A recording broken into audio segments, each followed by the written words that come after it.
in the mills in 1934 when Yes, there was sir. this big strike. Could you tell us about that? Yes, sir. We didn't actually want to strike, but I never did understand it. Just start saying I was in the mills Yeah, in 1934. I was in the mills in 1934 when the general strike was called. I don't remember whether the government called it or all the textile plants called it or just what happened. But all the textile plants shut down for 30 days. And, we all was hurting. I had to find me a job at a sawmill, working part-time, making what little money I could to help feed the family. None of us had any money saved up. We were living from one week to the next. But this union organizer came in here, and he began telling us about how the plants up north fared so well under the union. The textile plants, not the textile plants, but the steel mills and the automobile plants up there, they were all faring so well under a union. And they wanted us to join the union and improve our way of living. That's where we all fell for it. You know, I wasn't active in the union. I don't know how the strike was called or what happened, but in February, sometime in February of 1935, a strike was called. Well, just about an hour before time for the strike call, they come out and told me to be ready to stop my looms off at such and such a time. And a few minutes before that time, I had my loom stopped off and everything ready to shut down. And I was one of the first ones out the gate because I didn't want to stand around and see any violence. If any violence should take effect, which it didn't happen, I was afraid it would. Like I said, I wasn't too active in the union. I had belonged to the union for a while. I was trying to learn how to be a loom fixer, repair looms, you know. And I couldn't get the men that knew how to repair them to tell me anything because I didn't belong to the union. So I wasn't very active in the union, but when the union called it strike, I shut my loom down and got out of there. Well, I was out on strike about a week and a half, money to give out, and no one was extending credit back in those days. Anyway, I had to do something to feed my wife and a small baby. The baby just a few months old, 5 or 6 months old. Anyway, I went up to the union office, hoping to give me some money, you know, help buy groceries with. Instead of giving me money, they gave me a slip of paper, told me to report to the WPA office. They would give me a job. And that made me mad, because I had a job down at the plant. I'd go back and get it. I just crumpled that piece of paper up when I got outside and went back to the mill and asked for my job back. I saw how things were going. They wasn't going to take care of us, which they never did. And I got my job and went back to work. It was mighty hard working in the plants now, back in those days, because those men and women that was out on strike, a lot of them were kinfolks. They passed us on the street, they wouldn't talk to us, wouldn't speak to us. It was mighty rough. But we had to live through it. We had to make a living some way or other. What happened to those people who went out on strike? Well, they stayed in the mill houses until, well, I guess it was several months. And the mill company had them evicted. And they had brought the National Guard in here a month or two before then to help keep peace, help the local police and sheriff's department keep peace in the city. So while they was evicting those people from the houses, there was some violence. One man got killed. I didn't know the old gentleman too well, but he was rather old, and he just wouldn't let those people throw his stuff out on the street. And he faced those National Guardmen, and they ran a bayonet through him, killed him. And, but the thing settled down. They evicted the people. They all moved out, found houses elsewhere. In the meantime, they had gone to work for the government, WPA, or found jobs somewhere. But they managed to move out the houses, and the mill company was able to move other families in, work in the plants, help keep the plants operating. It took the plants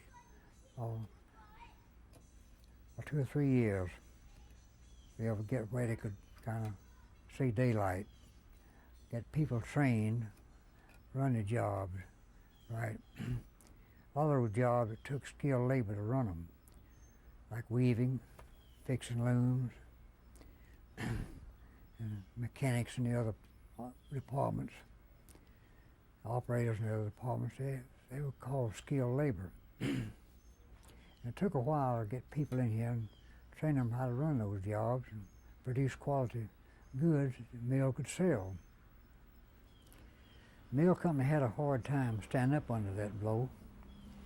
But under the leadership of the Callaway brothers, Mr. Casey Callaway and Mr. Philly Callaway Jr., they managed to bring the mills through it.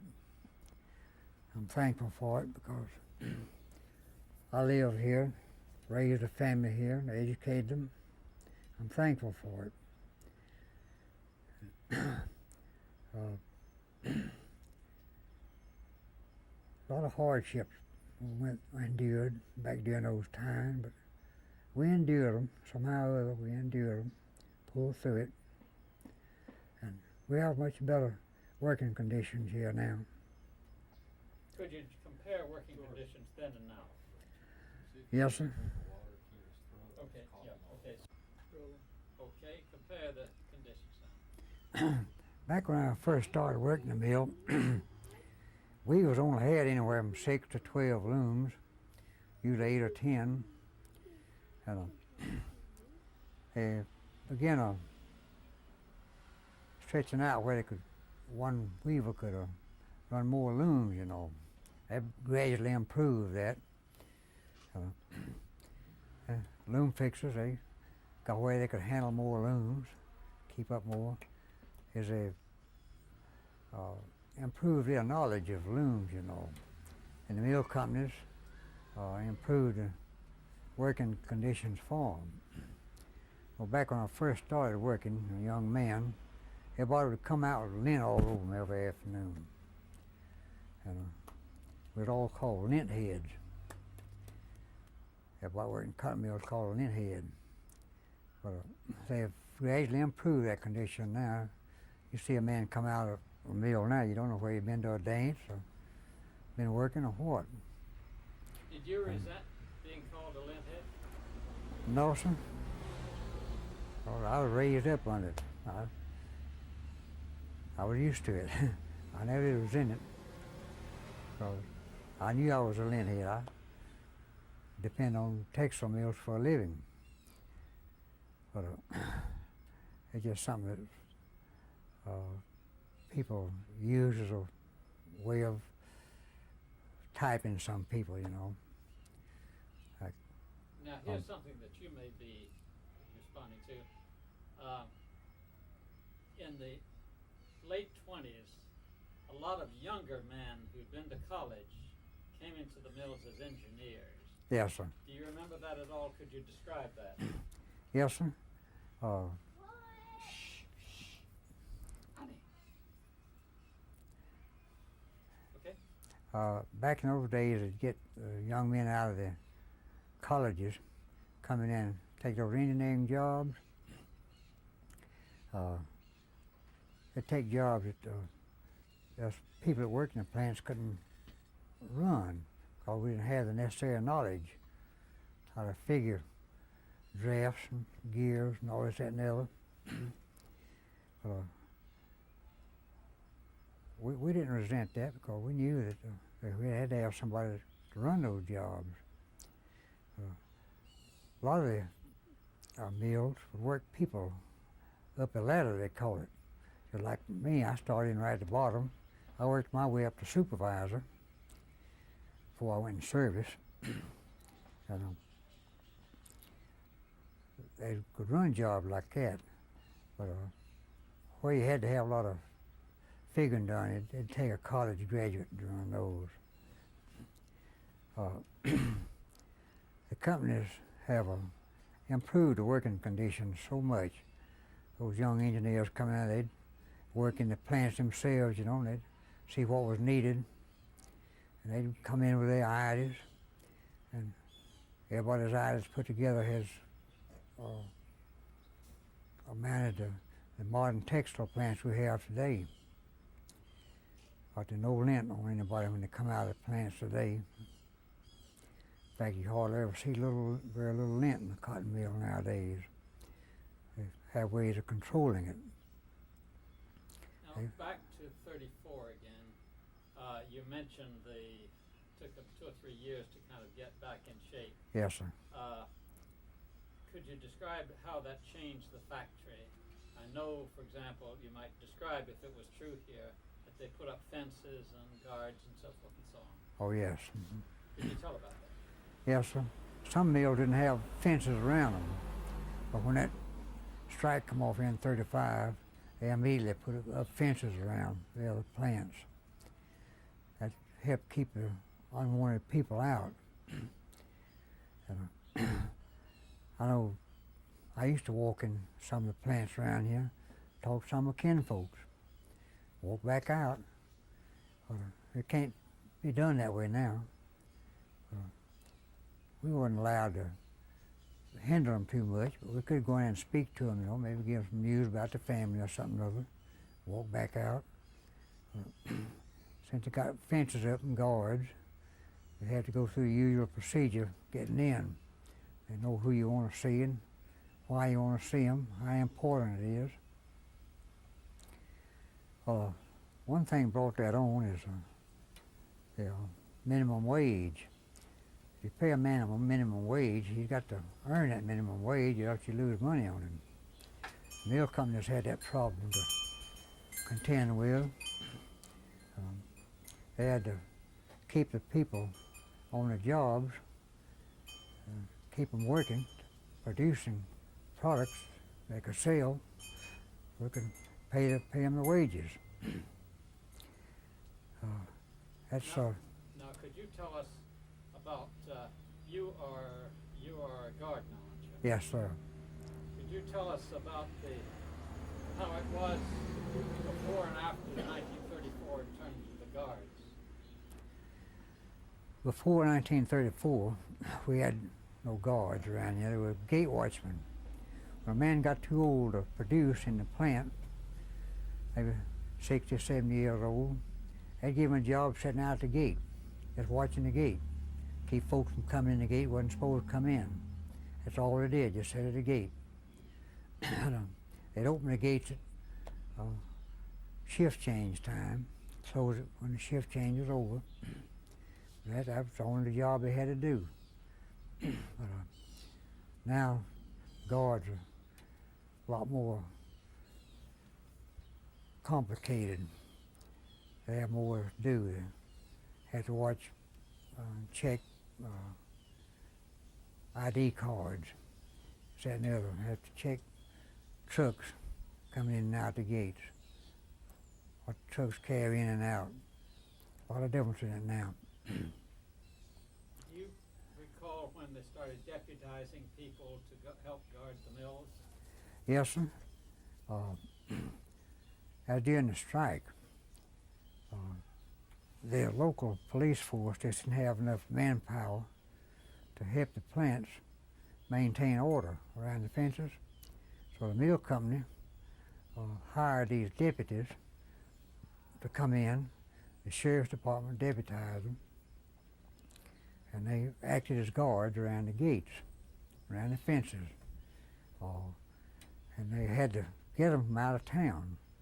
Quite a few people in town would take the jobs because they would be having to work with their own people, their own friends, next door neighbors, such as that. But they wouldn't, no one would take it. They had to go out of town to hire these men to come in here and take those jobs. And they had a pretty rough job to do, because they didn't know the people. They couldn't get acquainted with them too well. It was pretty rough on them. But after they'd been here about a year, they began to improve. They got uniforms for them, put them in uniforms. They began to make friends among the workers. They greet them as they come in and out the gates, this, that, and the other. They began to make friends and learn people. And it was much better on the guard situation back then in 1934 and 35. 34 and 35. It was 35 when they brought the guards in here. When 34 was here, they didn't need any guards. All they needed was men to punch clocks. See, no fires originated in the plant anywhere. People hang around the gates just transmit news from one to another. Hear news, pick up news. That's the only reason they'd come hang around the gates back then, because the mill wasn't starting up and running back then during that national strike. But when that strike came off in 1935, the gates was a hot spot. The mill gates were a hot spot, because anybody started hanging around a gate, actually the mill company wouldn't know why they were hanging around it. Now, finally, you're a baseball fan, I gather. Yes, sir. And I believe you had ball games, ball teams here. Yes, sir. Could you talk about that kind of thing? Yes, sir. The mill company had teams here. Each mill had their own team.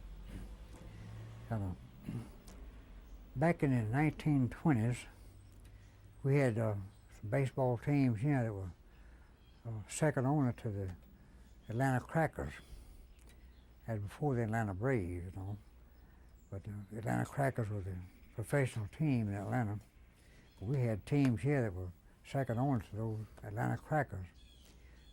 Sometimes they would bring the Crackers down here for an exhibition game, and our team would play them. Sometimes they would beat them. Naturally, the Saturday afternoon ball game was the main affair of the week. That's when everybody would come out, meet the neighbors, and discuss it, news, while they watched the ball games, and all root for their home team. And we had each mill company had their own hecklers. Some of them had 2 or 3 hecklers. But that was the fun part of the game, hearing the hecklers ragging the players. And I well remember some of the old gentlemen. They were old gentlemen, They were stand there and heckle the opposing players, visiting players, and we have more fun hearing those hecklers rag the baseball players. But that was the main event of the week during the summer months, was having a baseball game. Some of our baseball players went from these teams on up to the major leagues.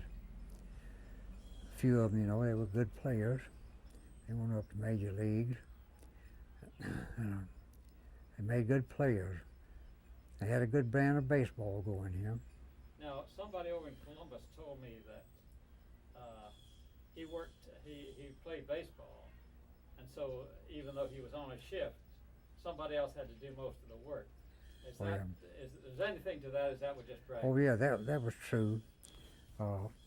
Each mill wanted to have a winning team, If they could get a good college player to come down here, or some good ball player to come down and work during the summer months, especially a school student that was good at baseball, they'd give them a job in the mill. They couldn't play and play baseball as against professional rules, amateur rules. They couldn't pay him to play baseball, but they'd give him a job in the mill. He'd play on weekends, practice during the week, play on the weekends. They didn't give him any hard job. If the job was too hard for him, they'd put somebody in there to run the job for him. But that way we had acquiring a winning team, a good baseball team. I know one year our team hired a pitcher from an opposing team and brought him here and gave him a job of painting. He'd stand around and watch the other painters paint. But he helped win a lot of ball games. He earned his salt. And he'd bring folks out to the ball games. But they didn't work him hard. They didn't demand so many squares to be painted every day or nothing like that. Just so he got out there and showed up at the game so they could say they're paying him to paint. Talk about music around the mills. Yep. One more. Just, I think this will be. Wait a minute. Strangle a child. It's a child. Okay, when you're ready. Speed. Tell us about music in the mills. All the plants are owned by Mr. Calloway. Mr. Calloway hired a man here as a band director, and he'd get band players from all the plants. And every weekend they'd have a little show, especially during the summer months. Usually on Sunday afternoon, they got out there in the park, a little veranda-like place, and they would play music. That band, it was wonderful music, and we had a lot of good musicians here. But Mr. Vannis Sanders, he ran that job for several years, almost a lifetime. He ran that job as music director for Callaway Mills. He'd go into the schools, teach music in the schools, and he had bands in the schools. But the band that he had from all the plants, that band was second to none around here. But it'd take a band like a 4th Corps Army band, 4th Corps area Army band coming in to beat our band. They had a real good band. But the man that taught them, he really knew what he was doing. He'd been educated for that, you know. And they gave him a job of doing all they can to help people understand music and appreciate music. What about hillbilly music, string band music, that kind of thing?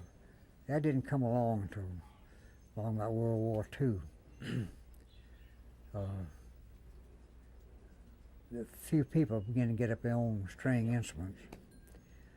They'd be out here. Well, before then, there were a few people would get together once in a while with guitars and mandolins, string instruments, you know, and play for square dances. They'd have a band last for a while and vanish. Another band would come up. They'd play for dances for a while. We had to pay to dance. You had to pay the fiddler. If you danced, you had to pay the fiddler. But anyway, that was the only kind of music we had up until World War II. Started people, they owned their own homes, you know, and they'd start forming combos. And the young people would form combos, make dance music, this, that, and the other. And of course, we had that music instructor here all the time, and he'd always willing to give them a hand, you know, with anything kind of problem they had. But they did that mostly on their own. Mill company stuck to the brass band. But we've had a lot of good musicians here in this town. Okay, now is there anything that you'd like to say that we haven't talked about? Well, I would like to say that I've enjoyed living here. I raised a family here. I say I raised them. I give the teenage club credit for raising my 2 boys, because they run the house need a bite and head out for the teenage club when they get out of school. And Mr. White, we called him Chief, Trammell White, he was hired. He was a retired Navy man. He retired from the Navy after about 30 years in the Navy. He raised a family here, and he took the job as a director of the teenage club in what we call the Y. It was a recreation building. And the young people formed these teenage clubs. And Mr. Calloway hired grown people to advise these teenagers and monitor them, you know, supervise them, look after them. Oh, and I know Miss Moore and Miss Brown are two ladies that spent long years at that teenage club working with the teenagers. Miss Moore is dead now, but when I see Miss Brannon, they call her Ma Brannon. I always thank her for looking at my kids while I worked, helping me bring up my children. But a lot of things like that I'm thankful for. And the mill company gave scholarships, college scholarships, and if it hadn't been for that, my oldest son wouldn't have got to go to college. Because he was just getting over a sickness, bad sickness, and we'd spent all our money on it, and didn't have money to put him in college. But Mr. Calloway gave him a scholarship, and he was able to enter college. And he entered Georgia Tech, and he graduated from Georgia Tech, and later went back to University of Georgia in Atlanta, night school, got his master's degree, and he has a responsible job with Lockheed now. My youngest son, he didn't want to go to college. He wanted to go to work and buy him a car. He went to work in the post office. He worked a while in the plants, but he put in for a job at the post office. And, when a job come open in the post office, he had to go to Atlanta to go to work in the post office. So he got up there, he got interested in electricity. And he went to school at night, learned electricity. And he got to working with the bulk mailing plant and Buckhead, working on those conveyor belts and central lights and all that. So they sent him to the University of Oklahoma, gave him an engineering degree in electricity up there. Of course, it only took 6 or 8 months to do it. But, that's the only way he got to go to college. I didn't ask about your education. I didn't have much education. I had 1 year of high school. Back when I was going to school, there was 7 years of grammar school and 4 years of high school, which is just 11 grades. We have 12 now. But I finished grammar school and had 1 year of high school before I became old enough to go to work in the mill. When I became old enough to go to work in the mill, I had to go to work in the mill and help feed the family. There was 8 of us children. I was the third oldest. And it just come necessary to each child to do his part toward helping keep the family fed and clothed. So after I got married, I saw the need for an education. I started taking correspondence courses. A national correspondence course. I took it in plain and fancy weaving, and that helped me to get up to the job I had when I went in service. And when I went in service, they kept me in schools all the time, helped me educate me. And after I come out of the war, I still helped further my education by taking correspondence schools. And before the war broke out, along about 38, 39, Mr. Calloway built a vocational school here to teach folks textiles, you know. That's all he taught them, and textiles. Of course, they had reading, spelling, reading, such that, and writing, which was necessary part of the school, but I went through that school. I was in the first graduating class of that school, and that helped further my education. And was a big help to me in service, as I went through those service schools. For a lot of the studies I had in the service schools in the Navy, I had already taken in the vocational school, such as mathematics. It was a big help to me. Okay. And, Thank you. I think that does it.